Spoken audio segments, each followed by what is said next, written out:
بسم اللہ الفتاح العلیم۔ عصر حاضر کے جو چند بڑے فتنے ہیں ان میں ایک جادو اور ٹونا بھی ہے۔ لاکھوں روپے جادو ٹونا کرنے پہ لگائے جاتے ہیں اور پھر جادو کے توڑ پر لاکھوں روپے صرف کرنے پڑتے ہیں۔ آئیے آج کی گفتگو میں جادو اور ٹونے کا علاج اللہ کے قرآن سے عرض کرتا ہوں۔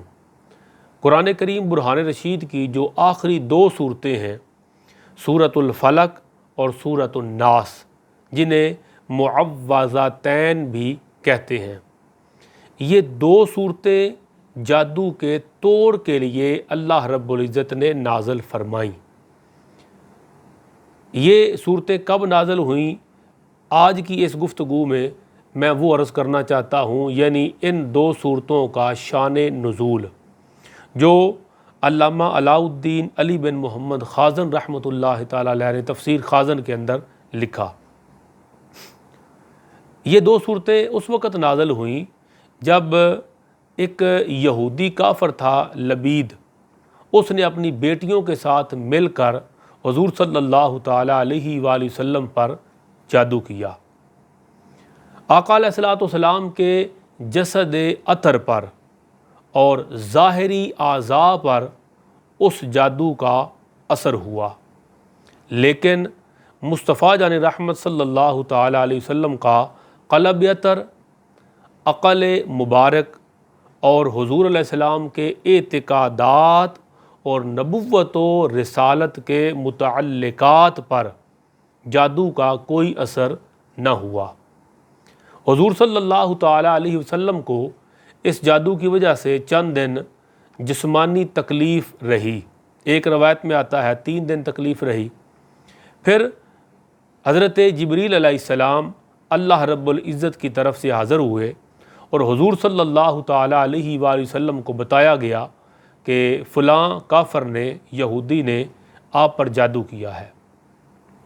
اور آقا علیہ الصلوۃ والسلام کو بتا دیا گیا کہ اس جادو کا جو سامان ہے وہ فلاں کنویں میں پتھر کے نیچے ہے۔ ایک روایت میں حضور علیہ الصلوۃ والسلام نے حضرت علی اور حضرت طلحہ کو بھیجا، اور ایک روایت میں حضرت مولا علی پاک کو بھیجا کہ وہ سامان نکال کے لے آئیں۔ چنانچہ یہ صحابہ گئے اور کنویں کا پانی نکالا، اس کے نیچے پتھر تھا، پتھر کو اٹھایا اور جادو کا جتنا سامان پتھر کے نیچے تھا اسے نکال کے آقا علیہ الصلوۃ والسلام کی بارگاہ میں پیش کر دیا۔ جادو کا سامان کیا تھا کہ اس میں کھجور کے درخت کے نرم حصے سے ایک تھیلی بنائی گئی، اس میں آقا علیہ الصلوۃ والسلام کے منہ مبارک، بال مبارک چند حاصل کیے گئے، وہ رکھے گئے، کنگھی کے دندانے اس میں ڈالے گئے اور ایک ڈورا جس میں 11 گرہیں لگا کر اس تھیلی کے اندر رکھا گیا،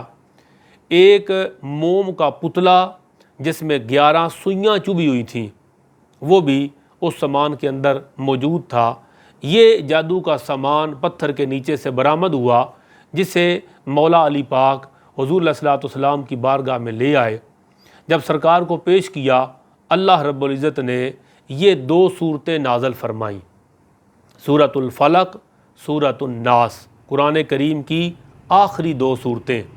نازل فرمائیں۔ حضور صلی اللہ تعالیٰ علیہ وآلہ وسلم نے ان دونوں صورتوں کی 11 آیات ہیں انہیں تلاوت کیا۔ جب پہلی آیت تلاوت کی، پہلی گرہ کھل گئی، دوسری تلاوت کی، دوسری گرہ کھل گئی، تا کہ 11 آیات کی تلاوت کی، 11 کی 11 گرہیں جادو والی وہ کھل گئیں اور حضور صلی اللہ تعالیٰ علیہ وآلہ وسلم تندرست ہو گئے اور آپ کی صحت مبارکہ ٹھیک ہو گئی۔ اب یہ قرآن کریم کی دو صورتیں ہیں، آخری دو صورتیں، اور یہ ان کا شان نزول ہے کہ وہ کب، کیوں اور کیسے نازل ہوئیں۔ آقا علیہ الصلوۃ والسلام پر جادو کے اثرات دور کرنے کے لیے اللہ پاک نے یہ دو صورتیں نازل فرمائیں۔ اس شان نزول سے 4 باتیں ہمیں پتہ چلیں۔ پہلی بات یہ کہ جادو اور اس کی تاثیر حق ہے۔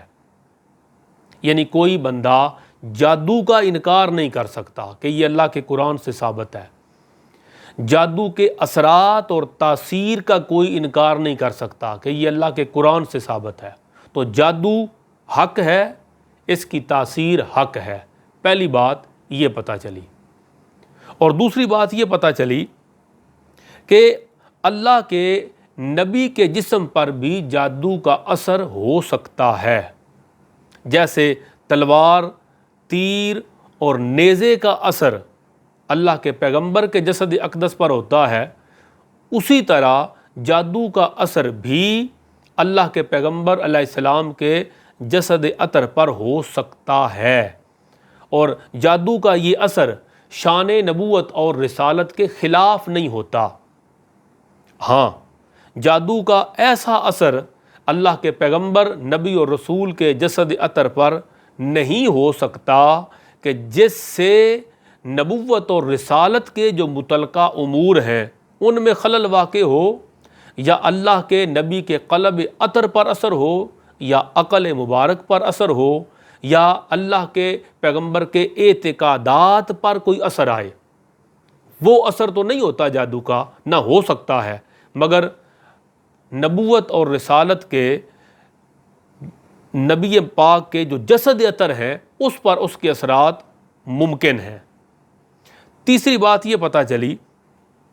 کہ جادو کو دور کرنے کے لیے سورۃ الفلق اور سورۃ الناس، ان دو صورتوں میں اللہ رب العزت نے خصوصی تاثیر رکھی ہے۔ دیکھیں، ساری زندگی گزر جاتی ہے ہماری جادو ٹونے کے توڑ میں۔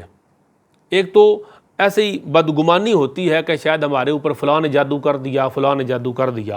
لیکن اگر پتہ چل جائے، یقین ہو جائے کہ جادو حق ہے، اس کا اثرات بھی ہوتے ہیں، اور کنفرم ہو جائے کہ جادو ہے، تو پھر اس کا توڑ کرنے کے لیے لاکھوں لگانے کی ضرورت نہیں، کسی بابے کے پاس جانے کی ضرورت نہیں، بلکہ جادو کے توڑ کے لیے آپ انہی دو صورتوں کی تلاوت کریں، انہی دو صورتوں کا وظیفہ کریں، اور انہی دو صورتوں سے استفادہ کریں کہ جن سے اللہ کے نبی صلی اللہ تعالیٰ علیہ وسلم نے استفادہ کیا، اور وہ قرآن کریم کی آخری دو صورتیں ہیں، سورۃ الفلق اور سورۃ الناس معوذتین۔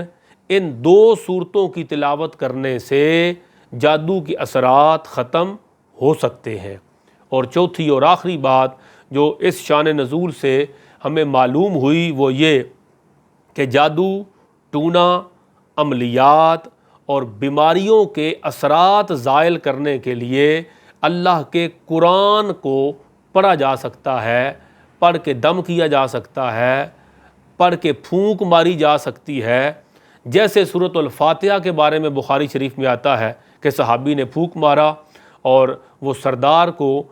موذی نے ڈس لیا تھا، تو سورۃ الفاتحہ کی تلاوت اور دم کرنے سے آرام آ گیا۔ تو سورۃ الفاتحہ ہو یا سورۃ الفلق اور سورۃ الناس ہو یا قرآن کریم کا کوئی اور مقام، اس کے پڑھنے سے اللہ رب العزت جادو ٹونا، عملیات اور بیماریوں کے اثرات کو زائل فرما دیتا ہے۔ آئیے اپنی بیماریوں